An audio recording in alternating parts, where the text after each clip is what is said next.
Vous êtes curieux de planter de nature? Toutes les réponses et bien plus encore dans le dossier de Bienvenue au jardin. Mes chers amis, bien que nous ayons fait plusieurs vidéos sur cette plante sur News Jardin TV, il me semblait indispensable quand même d'en parler en profondeur dans notre émission hebdomadaire. Je veux parler des cyclamènes. C'est totalement pour moi incontournable à la fois pour le jardin et pour la maison quand on est en cette saison.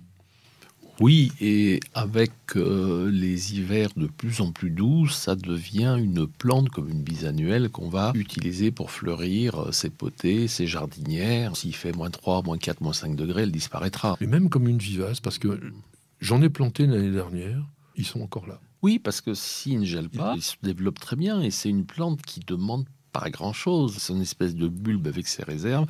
On peut la planter même dans des endroits où il y a peu de lumière et en pot, elle résiste quand même assez bien au sec. Elle va plus avoir de problèmes si on l'arrose trop que si on l'arrose pas. Surtout, attention, et notamment sur les cyclamènes d'intérieur, ce que je peux leur reprocher, c'est qu'ils sont tous vendus comme des espèces de demi-sphères avec un feuillage très très dense et vous avez des fleurs qui sortent au-dessus. Ça, je parle des gros cyclamènes. Pour arroser ça, la seule solution, c'est vraiment de tremper le pot. Parce qu'en aucun cas, et Pierre vient de l'évoquer, il ne faut pas mouiller le feuillage. Le botrytis arrive là-dessus à vitesse grand V.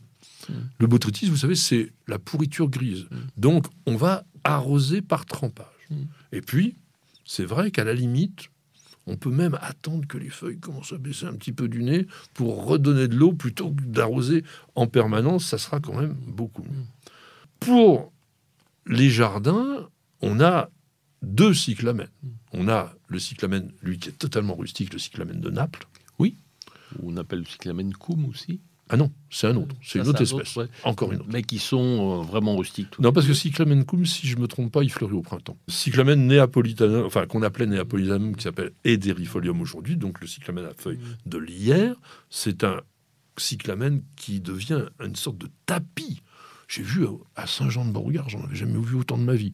Il y en avait partout et ça fleurit, ça fleurit, ça fleurit. Ça se voit à 100 mètres, vous voyez ça, vous vous dites qu'est-ce que c'est. C'est formidable. Donc, il faut laisser la plante se naturaliser. Dans des anciens jardins en région parisienne, on retrouve même des endroits où il y a des grands arbres, des tapis de cyclamène. C'est-à-dire que dans le gazon, qui est plutôt une pelouse, à cet endroit, plutôt de la mousse, du lierre terrestre, et à partir du mois de septembre, on a une colonie de fleurs qui va durer 2 mois, 2 mois et demi. Et c'est une plante qui demande quasiment aucun entretien. Alors, c'est vrai, et ça veut ou ça veut pas.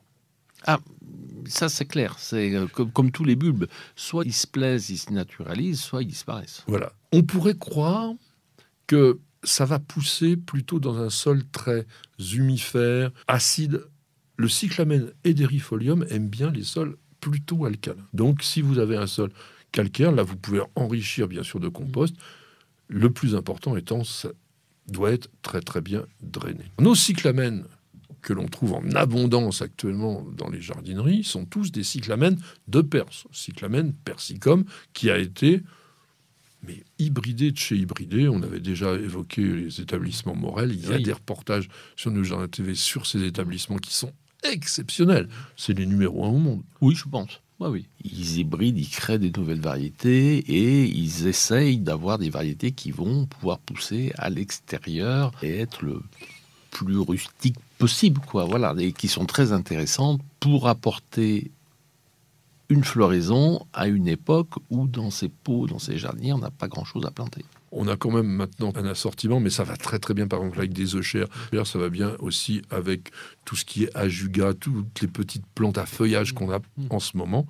Et ça fait quelque chose qui dure et qui est bien. Même d'ailleurs peut-être avec des viola cornuta. Viola cornuta avec de la bruyère. Et ce qui peut être intéressant aussi, c'est d'acheter de la mousse des bois. Et on fait des potées ou des jardinières, on met ces cyclamènes, on installe de la mousse des bois autour, et le contraste entre la mousse, le feuillage du cyclamène et les fleurs du cyclamène, c'est vraiment très joli. Il faut faire attention avec la mousse des bois que ça ne garde pas quand même trop d'humidité, mais sinon, c'est vrai, c'est une bonne idée, tout simplement parce que à l'origine, le cyclamène de Perse, il pousse en sous-bois, comme le cyclamène de Naples que l'on a vu précédemment. Lumière plutôt tamisée, plante quand vous la mettez à la maison, qui se sentira beaucoup, beaucoup mieux autour de 18 degrés maxi, mais surtout pas plus. Et que vous pouvez même maintenir pour avoir une potée qui dure plus longtemps dans la nuit, soit dans une serre froide qui descend autour de 8-10 degrés, soit près d'une fenêtre, de façon à ce que la plante puisse se rafraîchir. Vous pouvez aussi regarder la météo, et puis si on vous dit qu'il va faire une certaine douceur, vous mettez ça dans un petit coin à l'extérieur pendant la nuit, et puis le jour, vous le remettez à la maison, et ça repart. Mais bien sûr, c'est pas du tout une plante exotique, hein, et elle a besoin d'une différence de température jour-nuit pour se porter bien. Exactement. Alors, fertilisation, est-ce qu'il en faut? Si vous voulez garder la plante à terme, oui, vous allez, une fois la floraison terminée, pouvoir nourrir un petit peu la plante avec un engrais pour plante fleurie quelconque. C'est pas une obligation d'avoir exactement l'engrais. L'engrais cyclamène, je crois qu'il n'y en a pas dans le commerce. Il faut pas trop doser l'engrais. Ça, c'est vraiment important pour que la plante ne crame pas. Comme disait Pierre, c'est pas un bulbe, mais un tubercule, un organe de réserve. Donc, elle a quand même la possibilité de redémarrer assez bien. Au niveau entretien, pas grand-chose, enlever les feuilles fanées. Quand ça jaunit. Quand ça jaunit. Après, pour les jardins, ce qu'il faut bien voir, c'est que dans ces cyclamènes, on a ce qu'on appelle le mini-cyclamène. C'est-à-dire qu'un cyclamène qui va avoir des feuilles plus petites, des fleurs plus petites, mais qui sera beaucoup mieux pour l'extérieur que le gros cyclamène. Le gros cyclamène, il va aller très bien sur la Côte d'Azur, où ils en font des massifs, mais là, au nord de la Loire, il vaut mieux planter le mini-cyclamène. Certaines variétés sont un tout petit peu plus rustiques. Elles sont plus rustiques, puis il y en a des incroyables. On en a vu des formes maintenant, il y en a des frisottés, il y en a des bicolores. Enfin, vraiment, il y a des trucs extraordinaires, et puis vous avez l'occasion de faire vraiment des massifs.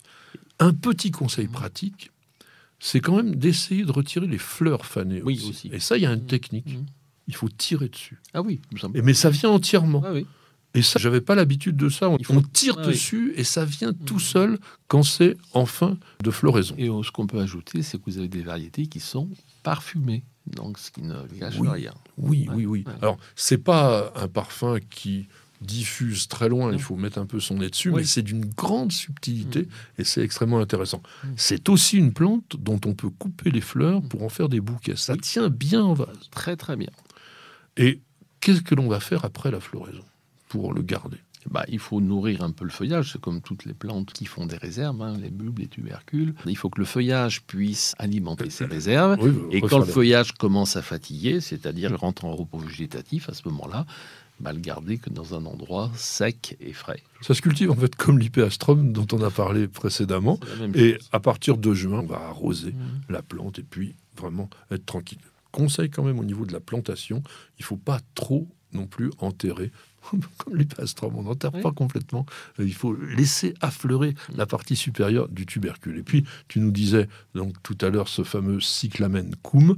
C'est un cyclamen qui fleurit de décembre à mars, qui est dans les mêmes couleurs, rose, blanc, rouge, rose, etc. Et que l'on appelle aussi cyclamen orbiculatum ou cyclamen de l'île de Kos. Avec cette évocation se terminera, mes amis, notre émission. Pierre, merci beaucoup d'avoir participé. Merci Patrick. On est heureux que vous soyez avec nous. On vous dit à la semaine prochaine et bienvenue au jardin.